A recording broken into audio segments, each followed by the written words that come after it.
Welcome back, everyone. The immediate past governor of Kaduna State, Mallam Nasir El-Rufai, has blasted his successor, Governor Uba Sani, for defending President Bola Tinubu, alleging that he has received 150 billion naira from the federal government. Recently, El-Rufai, at a forum attended by prominent opposition leaders, criticized the administration of President Bola Tinubu, alleging that is actively working to weaken opposition parties and threatening the country's democratic system. Former Governor El-Rufai, who is a founding member of the APC, criticized the party's governance style, describing it as a national emergency. He called for a coalition of opposition parties to rescue power from the APC in 2027. Meanwhile, his successor, Governor Uba Sani, is insisting that there is nothing wrong with his relationship with his predecessor and friend. However, Governor Uba Sani was on our channel, TVC News, where he affirmed that El-Rufai's allegations against Tinubu are not correct. The governor said no president in the history of Nigeria has really practiced democracy like incumbents. He added that some politicians calling for a coalition against Tinubu were in government less than 2 years ago. Tonight, joining me on the program is Francis Kozah, former state legal advisor, APC Kaduna State Chapter, legal advisor, board secretary, Kaduna State Internal Revenue Service, is also executive secretary, Kaduna State House of Assembly Legislative Commission. On this interesting developments. Barrister, good evening to you. Thank you very much for joining us on Politics Tonight. Thank you very much. Right. So let's start this conversation. Thank you for joining us. So let's start this conversation by reading out Nasir El-Rufai's tweets. This was in response to Governor Uba Sani's interview on our channel. El-Rufai tweeted as follows: "The governor is embarrassingly and sycophantly rambling every day. I used to wonder why. However, confirming that federal government reimbursement, interventions and grants in excess of 150 billion naira have been given selectively to Kaduna by Tinubu in the last 18 months now explains everything. By all means, defend Asiwaju for the conditional cash transfer. Asiwaju has earned it coming from you. The people of Kaduna State will judge at the right time and place." So that is former Governor Nasir El-Rufai's tweet. My first question to you tonight is, why is Nasir El-Rufai unhappy with President Bola Tinubu? Thank you very much. The first point I want to stress is that those of us who are active politicians in Kaduna State know right from the word go that El-Rufai in the first instance never supported Tinubu's candidature. I said this because I am the state secretary of the Tinubu support group. And so I know the battle we had when we started the group. By that time, El-Rufai was never supported us. Those of us that were in government and were supporting Tinubu were called and sanctioned, were punished, we were talked to, and they said we shouldn't have taken a stand in support of Tinubu when, in fact and indeed, El-Rufai has not made up his mind. Our response was very simple, that we believe in the candidacy of Tinubu, and we have the right to support anybody we want to support, despite the fact that we are in government. So he never supported us, and he did his best to frustrate us in all the activities that we do towards popularizing the Tinubu candidacy. Now, so when things were going on, when Tinubu visited Kaduna State for the first time, we were there, we received Tinubu at the airport, and then we took him to Government House. The statement by El-Rufai was very clear. He said Kaduna State have not made up their mind as to who to support, and that Kaduna State had to do some consultation and so on and so forth. But we know as a fact that by that time, El-Rufai was not in support of Tinubu. He was supporting somebody else. And we continue, the attacks continue with us and so on and so on, until the time when it dawned on El-Rufai that, look, you cannot beat Tinubu. It was at that point in time that he made a U-turn and now begin to support Tinubu. So what El-Rufai is saying today is not strange to us. It's part of him. And so we believe strongly that he never supported Tinubu in the first place. He only came to support Tinubu at the last minute when it dawned on him that Tinubu was going to get the mandate of the party and therefore become the president of Nigeria. It was at that point in time that he now made a U-turn and then began to purportedly support Tinubu. All right, Barrister, quite related to my first question is whether or not he has the political dexterity to unsettle the administration of Bola Tinubu based on the kinds of meetings he's been having lately. Well, first of all, let me say that the people of Kaduna State, and especially the people of Southern Kaduna, are very, very happy with the policies and programs of Tinubu and the policies and programs of Obasani. In fact, these policies and programs of Tinubu and Obasani is impacting more positively on the lives of the people of Kaduna State and that of Southern Kaduna in particular. You will recall that during the El-Rufai era, Southern Kaduna was a theater of attacks. There were several attacks. People were killed, houses were burnt, people were maimed, and so on and so forth. El-Rufai does not even have the empathy to go and condole the people. He didn't send any relief materials to the people. So he left the people on their own. And so the people suffered and suffered and suffered. But when Tinubu came on board and Obasani came on board too, what happened? Today, especially in Southern Kaduna, we are enjoying relative peace. The attacks have stopped and development projects are also visible in Southern Kaduna more than during the time of El-Rufai and Buhari. And so the people of Southern Kaduna are happy. And that is why you will discover that during the El-Rufai era, people ran away from APC because they saw APC as if it was what El-Rufai was doing. And so they left APC. Those of us that are founding members of APC, we are very few that were left because we believe and we told them that, look, the policies and productivities of El-Rufai on Southern Kaduna, for instance, to be specific, is not the activities of APC. El-Rufai is different from APC. And therefore we said, no, it's not. And so we started to educate the people. And today, we are vindicated. People are now coming in thousands into APC, especially from Southern Kaduna and from Kaduna State. People that were in PDP, people that had left APC, and they are now coming back. Why? Because they now saw the true position that APC is not El-Rufai and El-Rufai is not APC. So, Barrister, surprisingly or not, it's interesting to hear you say El-Rufai was never in support of Bola Tinubu's candidacy. And I'm wondering, what could have led to this political traumatization, as his opponents have called it? Yes, his relationship with the president has been that of a cat and rat. Before now, he had written a 4-page story about how former Vice President Atiku prevented Tinubu from scamming the federal government. In May 2019 also, during his war of words with Mr. President, there were newspaper reports of him saying he would never agree to be a vice president to a corrupt politician. In the same month, he suggested that Lagos godfatherism could be ended as it did in Kaduna, and even said he's unapologetic to those who feel offended.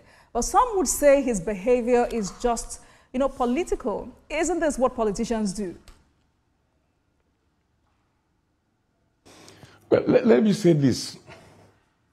First of all, El-Rufai thinks that he's a very smart guy.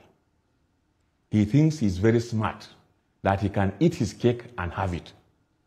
And when we started all this romance with supporting Tinubu, when in fact and indeed deep within him, he knows he never supported Tinubu, and he knows he never wanted Tinubu to be president. That is the truth about it. Now, when he now started romancing and talking like that, that's why he talks from both sides of his mouth. You will hear him today. He said he was not interested in serving in the Tinubu administration. But at the same time, he's somebody who has gone to be screened by the Senate. What is more interested than somebody who goes to the Senate to be screened for a ministerial position? And so this is the contradiction that he says all the time. And so whenever El-Rufai says something, I think Nigerians should take it with a pinch of salt. It is not like somebody, they said, if I tell you that good morning, you have to go outside to look whether it is indeed good morning. That is just the truth about it. And so for me, it is already too late for El-Rufai. As far as politics in Kaduna State is concerned, it's too late for him. But do you think he's on a vengeance mission, Barrister? Do you think he's on a vengeance mission? Because, I mean, just as you put it, he was stopped from becoming a minister in 2023 by his opponents in the APC. And what we hear is that his enemies are from within. For those who have been very vocal about this, they say President Tinubu knew El-Rufai was indispensable because there were so many petitions against him. A standing order from the Senate Committee of Senator Sodangi from Nasarawa State indicted him for misappropriation of public funds in 2008 and also recommended that he be banned from holding any public office. His unguarded utterances are well documented as well. Now he's very critical of the same government he wanted to be part of. Is he on a vengeance mission, or this recent rapport with the opposition party is his readiness ahead of 2027? What do you think? Yes, you know, what he is doing now shows his desperation. I said he has lost grip of political power in Kaduna State, most especially. And secondly, because he has lost grip, he doesn't know where to hide. His performance in Kaduna State is so poor that he in fact, he was anti-people's program and activities affected him today, that he is just running helter-skelter. He doesn't know where to stand. But as far as politics is concerned, I beg to say, and I make it categorically clear, that El-Rufai have lost relevance, that whatever El-Rufai is doing today, politically, he is a non-entity, especially in Kaduna State. And it's unfortunate that he's making too much noise. If you see the response of can you hold on, Barrister, for the purpose of this conversation, I'd like us to be very civil. We do not entertain unguarded statements on TVC News. But of course, El-Rufai is not the only one talking. The allegations are coming from different quarters, talking about the APC doing all it can to weaken the opposition parties. Nasir El-Rufai criticized the party's governance style, describing it as a national emergency. He's calling for a coalition of opposition parties to rescue power from the APC in 2027. Another chieftain of the APC, Alim Dume, then went on to clarify his approach to governance and criticism, stressing that he does not criticize Tinubu, but rather his policies. We also had Rotimi Ameji, who is still a member of your party, calling for brutal force to snatch power from Tinubu in 2027. So bringing this man into the equation, some do not think El-Rufai has gone out of line. Now, talking about party administration, El-Rufai made a very vibrant party administration in Kaduna State when he became governor. In the first place, when we set up APC in Kaduna State, we set up APC on a clear principle. Number one, that the constitution of the party is supreme, and therefore everybody is bound by the constitution of the party. And number two, we set up the party on the premises that the rule of law must prevail in the party. Thirdly, we set up a committee, a party structure that was very sensitive to the diversity of people of Kaduna State. So that when we set up these structures, they were solid and very vibrant. And that was what El-Rufai used to climb to become governor of Kaduna State. Now, the moment El-Rufai becomes the governor of Kaduna State, things take a new turn. Party leadership was overhauled, was dismantled. He was not there. He went, and instead of running the party from the party secretariat, it was now government appointees in government house that were running the party. And so everything about party administration, party structure in Kaduna State crumbled. So, Barrister, so you're talking about party administration. Very vibrant party structure. Barrister, can you hold on, sir? Can he now be the person? You're talking about party administration at the state level. I'm talking about the national level. Yes, the APC is that very party that elevated Nasir El-Rufai to unbearable national prominence after he was humiliated by the PDP. Yes, the APC made him a central figure in national policy making. The party gave him an unprecedented 8-year platform to govern Kaduna State and also played a pivotal role in national mainstream politics. But when the likes of El-Rufai, Amechi, Alim Dume, and others begin to question the ideology of the party, does this not call for a deep reflection of the ruling party? That's the question. The question is this. The ideology of the party has remained intact. It has remained intact. When APC was set up, when APC was established, it was established on a clear ideology. Ideology is when, there's a difference between the ideology and then the practicality of the ideology. That's why I'm telling you that when we started, the structure was founded on the ideology of the party. But when El-Rufai came, he abandoned the ideology of the party. He's crumbled the whole system. And that is the impact of that we are feeling today. And that's why people were running away from the party. People ran away from the party. But now that the present government is returning back the party to the founding ideals that was done for, people are now coming back to the party. And so El-Rufai cannot, he lacks the moral right to blame APC today. Because he contributed in no small measure in destroying the structure of the party. He contributed in not observing the basic tenet of democracy in the party. He destroyed the party. And what government is trying to do today, what the party is trying to do today, is to bring back the structure of the party to the position where El-Rufai met it.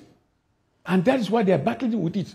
And then El-Rufai, because how can you destroy something and then you come back to now blame the party? You contributed in no small measure in the destruction of the structure of the party in Kaduna State. And so he lacked the moral right to complain today. All right. That's why we are saying that this government is now working tenaciously to bring back this party structure, vibrant party structure, because it is a vibrant party structure that gave him the governorship, which he has destroyed. And people are happy today that because the present government is now working back to restore the dignity, the structure that El-Rufai has destroyed. And that's why people are coming into the party. Unlike when El-Rufai was in government and people were running away from the party. All right, I hear you, Barrister, but I mean, you of all people should know that criticism of government most times is not out of spite, but mostly from people demanding good governance and transparency in government. But let's come to Kaduna State. This back and forth between two best friends, even though some have described it as a friendship for convenience, a friendship for political reasons, whatever it is, what exactly is playing out in Kaduna State? Well, you see, in Kaduna State, just like I said, it's a question of accountability. What is happening now is a question of accountability, and which is right. Because El-Rufai is now called upon to account for his stewardship. Because he was given that mandate. And he has a mandate from the people. Yes, has he abused the mandate? And that's what we're talking about. That from the record so far, the government that have found out that there was been abuse of the mandate that the people gave him. And therefore, he has the obligation, the duty to account for that mandate, for that mandate they have destroyed. And so when they call upon him, I think the best thing for him is to submit. Whosoever they call, submit to the court. Submit yourself. And then wait so that they can prove whatever they can prove against you. And then you move on. But we cannot, for instance, try to play to the gallery and try to frustrate the action of government to bring you to account. You should be very happy if you are diligent. And he said he never stole government money.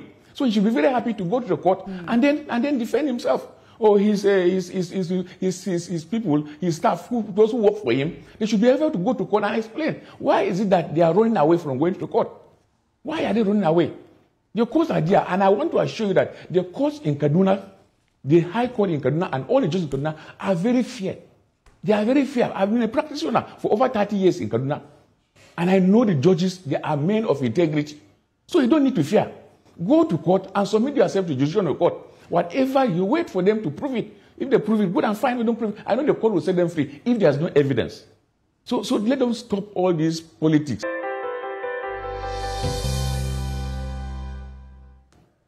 Welcome back to Politics Tonight, everyone. Thank you very much for staying with us on the program. Francis Kozah, former state legal advisor, APC Kaduna State Chapter, and is also Executive Secretary, Kaduna Mallam El-Rufai's 8 years of being governor, and the Kaduna APC under El-Rufai's leadership. Before we talk about accountability and transparency. Well, just like I was saying, El-Rufai made a very vibrant party structure in Kaduna State. And it is that vibrant party structure that he wrote to become governor. Now, when El-Rufai becomes governor, El-Rufai did not sustain the vibrancy in the party. Rather, he destroyed the party.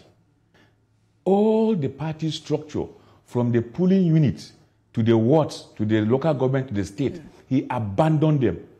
Party was now being run in government house by government appointees. Even the collection, the contribution of appointees to party was managed in government house.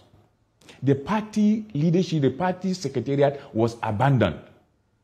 And he brought in people who did not know their right from their left. Most of his appointees were not politicians from Kaduna State. They were people that were brought in. They were his friends in Abuja and other places. They didn't know the diversity in Kaduna State. They didn't know the politics in Kaduna State. And so they evolved programs and policies that were anti-people. And that drove the people away. That made the people angry with the government and then with the party. And we try our best to explain to the people that there's a clear difference between El-Rufai and the party. Right. But today, just like I said, after he left, after destroying the party and he left, what the present government is now doing is to return the party back to the stage that El-Rufai made it when he came to contest for governorship. And that is why the party is now being endeared to the people. And people are trooping in their numbers to join the APC. All right. So the point we are making here is that they say this is El-Rufai trying to stay afloat and continue to oversee the structure in Kaduna State. So that was why I wanted you to talk to us about the structure and whether or not it was still intact. So let's talk about this tweet and just the way it is. This is former Governor El-Rufai accusing Governor Basani of siphoning or diverting money for the development of the state into his personal account. Governor Sani, on the other hand, has alleged that El-Rufai's administration received millions of dollars in funding from the World Bank and the federal government during the administration of former President Muhammadu Buhari without announcing the funds to the people of Kaduna State. Is this a case of he who comes to equity must come with clean hands? Well, as far as corruption is concerned, the most tangible evidence that you have is what the House of Assembly have done. The House of Assembly has scrutinized the expenditure of El-Rufai. They have scrutinized the activities of his political appointees. And the House of Assembly are of the opinion that there is the need for them to be called to account for their stewardship. That is a very positive position. And they have now informed the security agencies, the relevant security agencies, to look into those allegations. And some of these people have been picked up, and they are under trial. They have been charged to court. They are under trial. So let us allow the normal process of the court to flow to determine whether they are guilty or not guilty. For Obasani, it's just a mere allegation. He has just spent about just 2 years in government, almost 2 years now in government. Now, whatever Obasani is doing today, he will be called to account in the future. But so far to tell you that as far as we are concerned, Obasani has shown more transparency in the management of the resources of Kaduna State than during the El-Rufai era. That is the truth about it, that Obasani has shown transparency in the management of the resources of Kaduna State than El-Rufai. As to whether there are instances of corruption, that is left for the people to decide. That's left for the court, the police, the AFCC. So Barrister, you're a supporter of the governor. You're a supporter of the governor, so I do not expect you to say otherwise. But considering how important it is to sometimes take... I am not a supporter of the governor. I am a citizen of Kaduna State. I'm not a supporter of the governor. Right. I speak from what the facts on the ground. So I'm not a supporter. I don't work in government. I don't do anything. All right, kindly hold on, Barrister. Considering how important it is to sometimes take the message and lead the messenger, the issue of diversion of public funds has been raised here. This is former Governor El-Rufai accusing Governor Basani of siphoning, diverting money for the development of the state into his personal account. This has raised so many questions. First, Shehu Sani has said the governor probably lends the act of not disclosing funds from El-Rufai. But Nigerians have said this speaks to why over 700,000 children are out of school, huge debt burden, $587 million in foreign loans, 85 billion naira in local debt, and 115 contractual liabilities from the former governor. As a stakeholder and as a concerned citizen, how embarrassed are you? You see, when somebody makes a sweeping allegation of corruption, it shouldn't be taken to be serious. El-Rufai knows where to lodge his complaint if he has any evidence against Obasani. If he's saying that Obasani is putting the money into his private account, that's a better one. That's very simple to prove. All he needs to do is to show the account, the bank and the account, that this money is being lodged. He can do that. And the security will look into it. So if we are making a sweeping allegation, it's not everybody that will just think like that. We are all intelligent people. If you say that Obasani collects money and put in his private account, what is the account? Which bank? Where is the money being lodged? You can say so. That's very simple. And so on and so forth. So you're saying he who alleges must prove. He knows where to lodge his complaint. All right. So you've just said he who alleges must prove. But Governor Obasani was also a member of that administration. He served as special advisor, political and intergovernmental affairs. So don't you think he must also share in the failure and woes of that administration? It's not everybody that work in that administration that is corrupt. It's not everybody. The House of Assembly have looked into it and they have not found anything implicating to Obasani. And so they have not even made anything about him, any findings on Obasani. So as far as the records are concerned, there is nothing that Obasani did during the El-Rufai era that is incriminating, that calls for investigation. How did you know this? That is just the truth position. Barrister, how did you know this? How did I know this? I said I am basing my assertion on the fact that the House of Assembly that scrutinized the account, the expenditure of El-Rufai era, have not come out to say to indict Obasani of any crime. They have indicted some people in the government of El-Rufai, and these people have been called to account for it. They have been investigated. So if El-Rufai has any evidence that Obasani is involved in any corrupt practices, he should lodge the complaint. Let them go and look at it, and then they will look at it. But as far as I'm concerned, it's just plain politics. He knows where to go and lodge his complaint. Let him go and lodge it. I think Obasani can defend himself. So I think some Nigerians also say, I mean, the governor said in that administration, so he should also take some responsibility for the failure and woes of that administration. Because if it is about these loans, Harry Zechariah, who is or was chairman of the ad hoc committee, had alleged that due processes were not followed in securing some of the loans. But what I say is that, yes, El-Rufai initiated these loans, but disbursement didn't materialize as at that time, except you're here tonight to tell us that was not the case. You see, when you talk about going loans and so on and so forth, there are criteria for the taking of those loans. And that's why the House of Assembly have said, look, there was a breach of the procedure for the taking of those loans.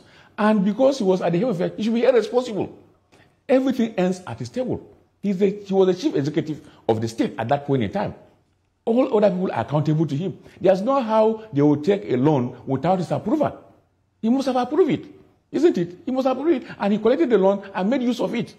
So if there is any lacuna, if there is any problem in the collection, any breach of the process of collecting loan, he should be held responsible. He was the chief executive at that point in time. He should be. That is the point we're making. That look, you don't just come and make sweeping statements, and then you are in charge. You are in charge, and so you should be held responsible because you were in charge. You have approved it, and the procedure was presented to you, and you approve it. So if there's any manipulation of the process of the procedure, you should be held responsible because he was in charge. Everything ends on his table. He cannot blame anybody. That's the point we're making. All right. So, Barrister, the fact that Obasani worked in that administration doesn't mean. But apart from this probe, do you think there is a lot more to be investigated? There is. Certainly there is. So much to be investigated. Just like I said, a lot of projects that they embarked upon was abandoned. They were abandoned. Look at the light rail that they thought they were going to bring. Nothing happened to it. They just did consultancy work and spent a lot of money on it with nothing on ground. So there are a lot of things that should be investigated by the prosecuting agencies to be found out. Look at the school feeding program. A lot of things went wrong. Look at they said they bought laptops for primary school to people and so on. There was nothing on ground. They said they renovated. Look, a lot of corruption here and there. They spent so much money on consultancy, and there's nothing to talk about on those documents. They gave contracts, they paid money for contracts, and then abandoned it and collected money and vanished. And that is why they are investigating. So let them submit themselves to the investigation of the security agencies. If they come out free, beautiful, we'll clap for them. But if they are found guilty, they should be punished. Because these are public funds that they have misappropriated. And if they are not punished, it will not serve as a deterrent to others. We feel strongly that anybody who holds a public trust, who has the mandate of the people, and you breach that mandate, you should be held responsible, accountable for that. And there's nobody during the El-Rufai era that should be held responsible than him, because he was the chief executive of the state. But Barrister, let's go back to when the relationship was good, when the going was good. El-Rufai worked tirelessly for the emergence and election of Governor Uba Sani. He was instrumental to his rise to power. He championed his political career. And some margins have dug out different names for Governor Uba Sani, and names to describe people who do these to their political godfathers or their benefactors. For those who have called the governor an ingrate, for those who say Governor Uba Sani is a textbook case of political treachery, one that reveals the fragility of friendships in Nigerian politics. Is there, could there have been some other ways to resolve this issue? You see, the mere fact that El-Rufai supported Uba Sani to become governor does not mean that if during the governance of Uba Sani he discovered something that was done irregularly, that shouldn't bring the person to book. The mere fact that this issue of godfatherism in politics have gone. Because everybody, look, Uba Sani did not just get the mandate of the people, he worked for it. Uba Sani really worked for it. In areas where El-Rufai failed, where they hate El-Rufai, Uba Sani used his political dexterity to convince people to vote for him. And so I asked that question because of Kaduna State is not a non-entity. Right. He's not a non-entity. Uba Sani is a stark politician. He knows the people. He knows what they want. And he was able to go out and campaign and get the vote of the people. The people did not vote Uba Sani because of El-Rufai. The people voted Uba Sani because they believe in him. They believe that he has the Barrister, I asked that question because I've heard Kaduna politicians say, going by the number of persons El-Rufai humiliated since he joined politics, this is a case of those who live by the sword will die by the sword, implying that the way he treated others is eventually coming back to him. So the question of whether this constitutes humiliation or is merely the result of playing a political game is a complex one. You were a huge supporter of Mallam El-Rufai at a point, so I'm wondering what must have gone wrong between you both and why you were sacked as Secretary of the Kaduna Enterprise Development Agency. Is that why you're against him today? No, that certainly is not. That is not. I never went into government and said I'll be there forever. There's no doubt about it. And whenever I served, I was very diligent. I was very, very diligent in my service, and I rendered credible service to the people. There's no doubt about it. If you go to my service as Secretary, Legal Advisor of the National Internal Revenue Service, I was able to, through the instrumentality of law, to recover arrears of taxes to the tune of about 9.7 billion from government agencies. We went to court, and we got that money back. So it was a credible service that we render. The mere fact that I worked during that administration doesn't mean anything. We must call a spade a spade. Right. Because when I speak as an insider, because I know what happened. It's not that I never went into government that I will remain there forever. It's not possible. There must be a beginning and there must be an end. We disagree with El-Rufai. Yes, I agree.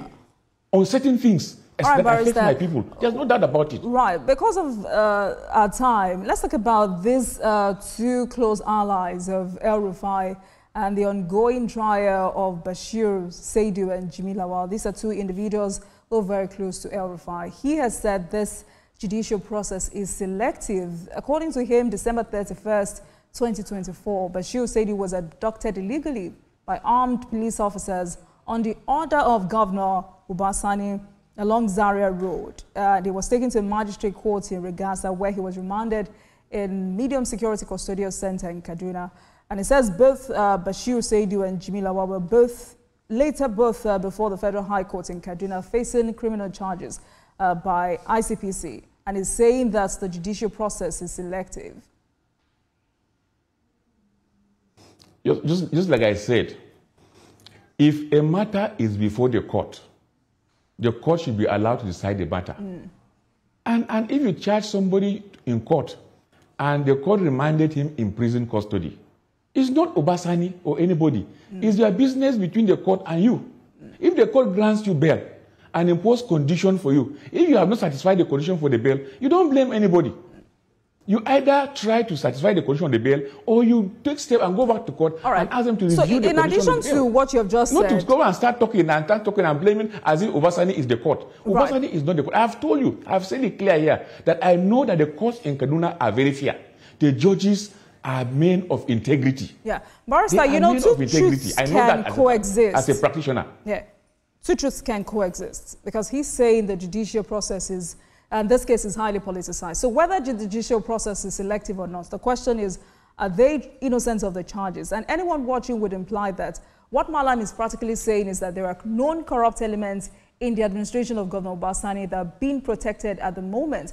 And in his words, several others have seemingly escaped scrutiny due to their current positions within the Senator Ubasani-led Kaduna State government or at the national level. So really, what does this say about our judicial process? El-Rufai is also saying Kaduna people will judge Governor Sani at the right time. So it looks like this is El-Rufai talking about how Ubasani would not survive the next election in 2027 without his support. And his supporters have called Ubasani a one-term governor. Does this bother you? If not, shouldn't this bother any supporter of the governor at the moment? All watchers of the politics of Kaduna today will know that APC in Kaduna State has more acceptability than during the El-Rufai era. People are trooping into APC. There's no doubt about that. And therefore, winning election, as far as I'm concerned, is a done deal in 2027 for APC. It's a done deal. Because the opposition, the PDP and other opposition, they are not strong. Most of their members are coming into APC today.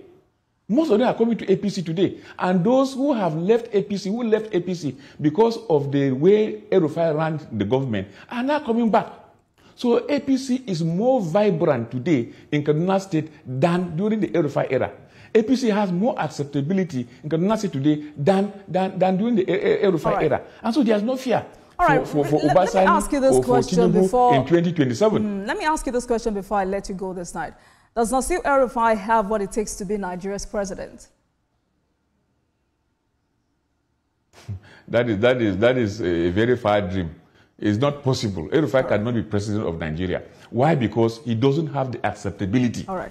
He doesn't have the acceptability of the people. He can never get the mandate of the people to be governor, to be president. That's the truth about it. All right, Barrister. And when they started this, right, this is an ongoing development. We see what becomes of it in the coming days. Thank you so much for joining us on the program. Barrister Francis Kozah, former state legal advisor, APC Kaduna State Chapter, legal advisor, board secretary, Kaduna State Internal Revenue Service, executive secretary, Kaduna State House of Assembly Legislative Commission. Thank you so much for your time on Politics Tonight. Thank you. It's my pleasure. Thank you for the opportunity to share my opinion on the issue. Thank you. All right. Thank you for joining us.